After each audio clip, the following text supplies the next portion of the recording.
নমস্কার বন্ধুরা, অরুন্ধতির রান্নাঘরে আপনাদের সবাইকে স্বাগত। আশা করি সকলেই ভালো আছেন। আজকের রেসিপি মিষ্টির দোকানের মতো ঘুগনি বানিয়েছি। আমি কিভাবে রান্নাটা করেছি সেটা আপনাদেরকে দেখাই। আর খুব সহজ পদ্ধতিতে বিনা মোটামুটি কোনো মশলাই আমি দেব না, ওই আদা বাটা কাঁচা লঙ্কা বাটা দিয়েই আমি রান্নাটা করব। চলুন তাহলে রান্নাটা কেমন করে করেছি দেখায়।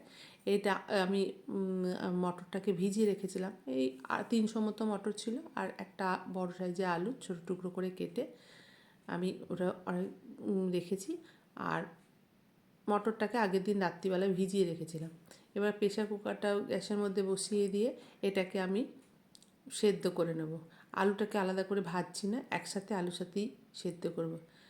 এবার আমি কড়াইটা বসিয়ে দিয়েছি, ওটা সেদ্ধ হয়ে গেছে। আর এদিকে আমি কড়াইটা বসিয়ে এবার এর মধ্যে পরিমাণ মতো সর্ষের তেল দিয়ে দেবো। সর্ষের তেলটা গরম হয়ে যাওয়ার পর আমি এখানে শুকনো লঙ্কা, গোটা গরম মশলা আর গোটা জিরে আমি এখানে ফোড়ন দেবো।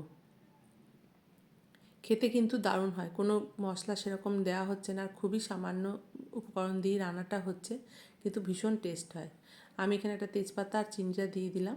এবার এইটা আমি আদা আর কাঁচা লঙ্কা গ্রেট করে নিয়েছিলাম, বা থেতো করেও নিতে পারেন বা বাটাও দিতে পারেন, কোনো অসুবিধা নেই। আমি এটা গ্রেট করে নিয়েছিলাম, করে এর তেলের মধ্যে দিয়ে একটুখানি নাড়াচাড়া করে নিলাম। আর ওই বাটিটাই ধুয়ে একটু সামান্য জল দিলাম।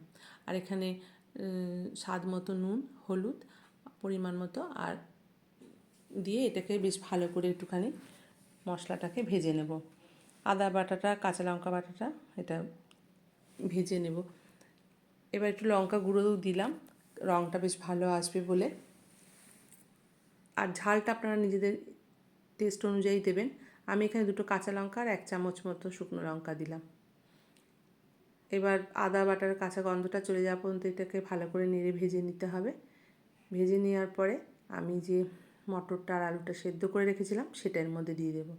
খুবই সহজ পদ্ধতিতেই রান্নাটা হবে আর চটপট রান্নাটা হয়ে যাবে।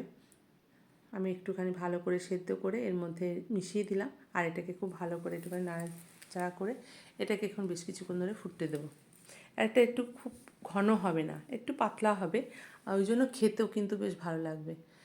আর রুটি, পরোটা, মুড়ি যে কোনো সঙ্গে কিন্তু এটা দারুণ যাবে। ওপর থেকে কাঁচা লঙ্কা, কাঁচা পেঁয়াজ ছড়িয়ে দিয়েও কিন্তু আপনারা এটা খেতে পারেন।